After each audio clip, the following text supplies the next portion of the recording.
Welcome back to Arise News. I am Olije Wapera. Meanwhile, Niger's military commander alongside the Junta heads of Mali and Burkina Faso has stated that they are irrevocably abandoning the larger regional grouping ECOWAS. The three leaders are meeting for the first time to solidify an alliance formed in the face of criticism from surrounding countries. From 2020 to 2023, soldiers gained control of Mali, Burkina Faso, and Niger through a series of coups. All three nations, which now comprise the Alliance of Sahel states, have been plagued by Islamist violence, which is part of the cause for the army takeovers. At Saturday's meeting in the Nigerian capital, Niamey, the country's leader, General Abdurrahman Chiani, announced that instead of ECOWAS, the junta commanders intended to construct a community of peace and solidarity. Well, joining us now to discuss the ECOWAS and the junta chiefs insisting on standing on their decision is the international analyst Paul Ejime. Good to have you join us again, Paul. We're back talking Africa. Now let's talk about the three, Burkina Faso, Mali, and Niger. Do you think anything can be done to woo Mali, Burkina Faso, and Niger to rejoin ECOWAS? Let's start from there. Thank you, Lindsay.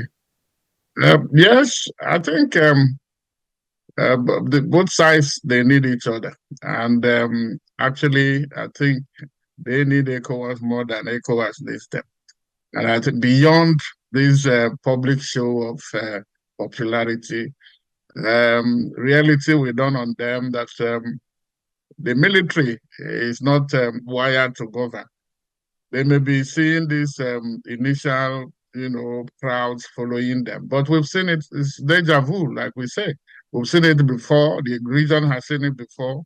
That they probably will end up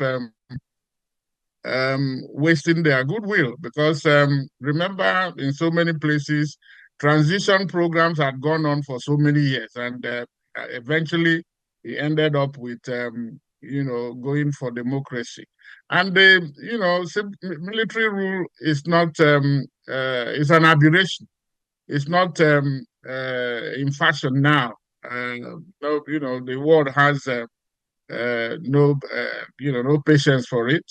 But it is also true that the ECOWAS leaders by themselves brought this on the region because of bad governance, because of the attitude, election that are not credible, unconstitutional change of government, and then rigging elections and violation of human rights, and not delivering on the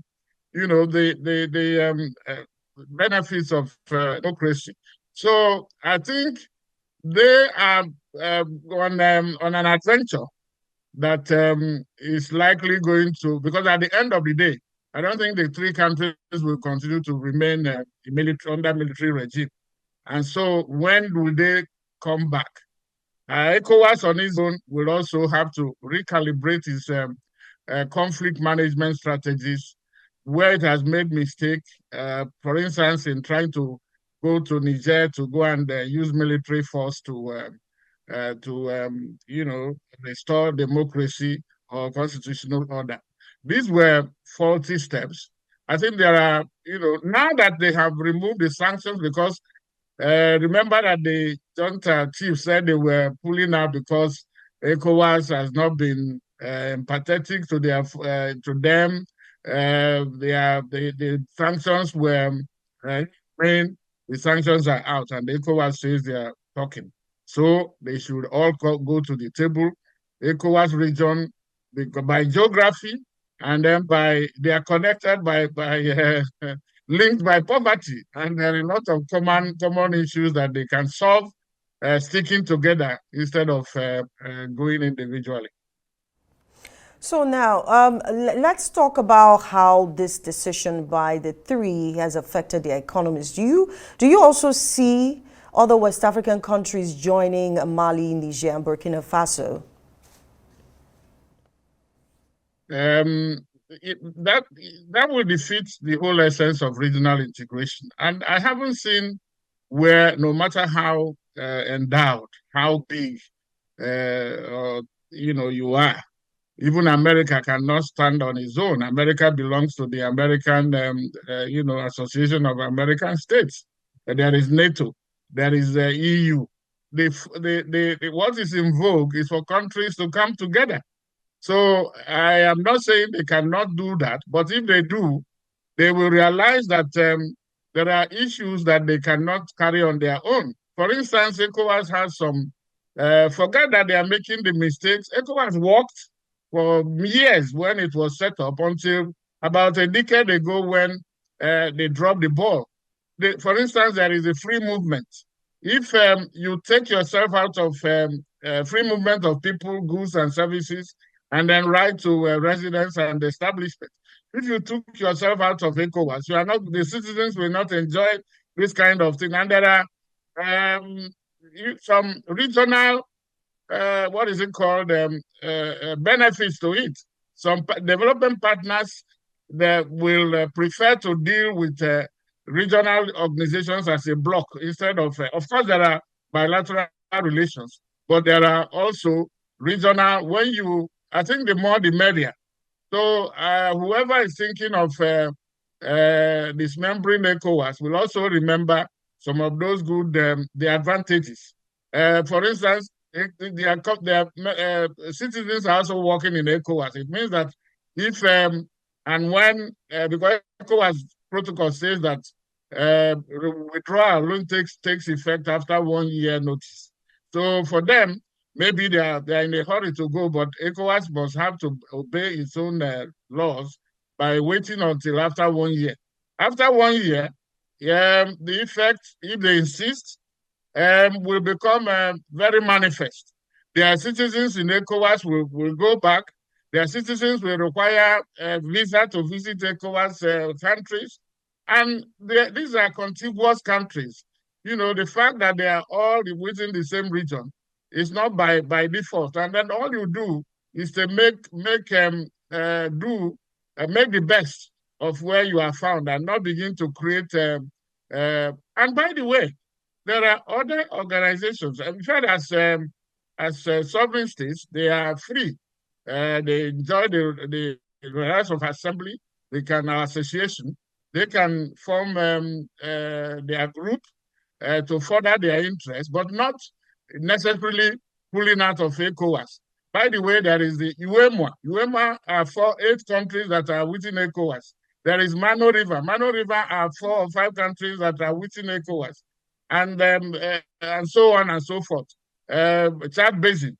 So, you know, depending on so they can't make it look as if it's something unheard of or unprecedented. No, but while you are pursuing those common goals, it is better.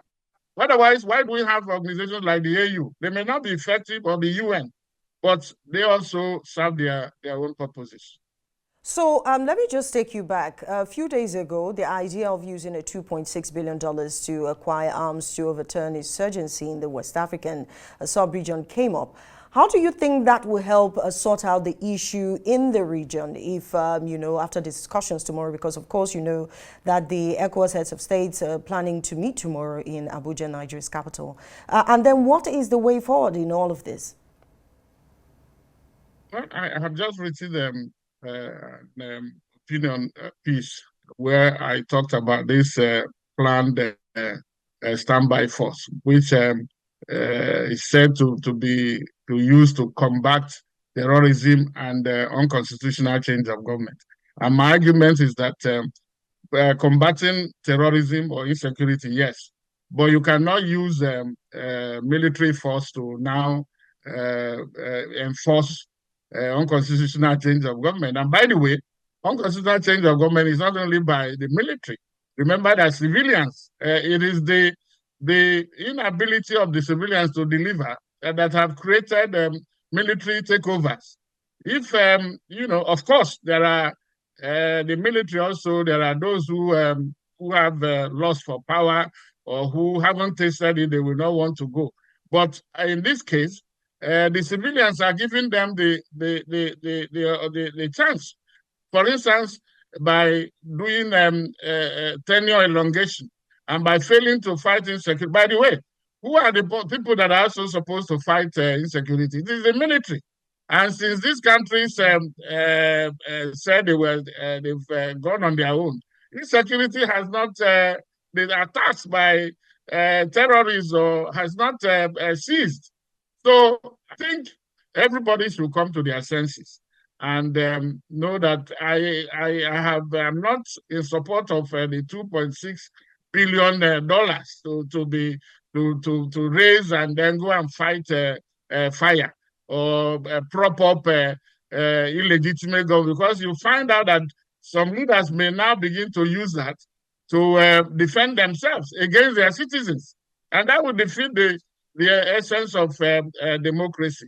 If it is for fighting terrorism, yes, but for using it, I don't know how they want to do it, but that nomenclature does not fly with me and with so many people. So they have to look at it again.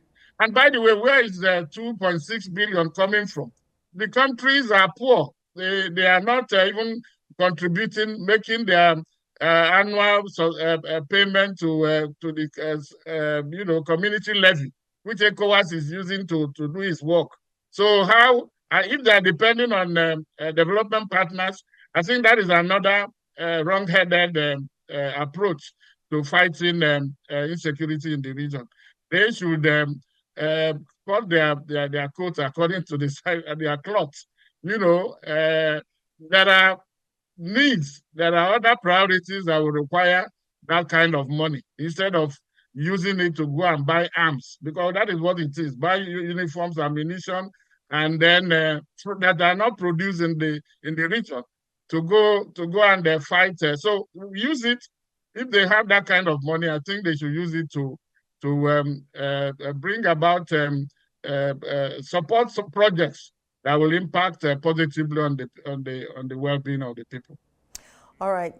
Thank you so much, Paul Ejime, international analyst there, talking about the Junta chiefs insisting on standing on their own. Let's also hope that, the West African countries will also begin to, grant us what the dividends of democracy looks like.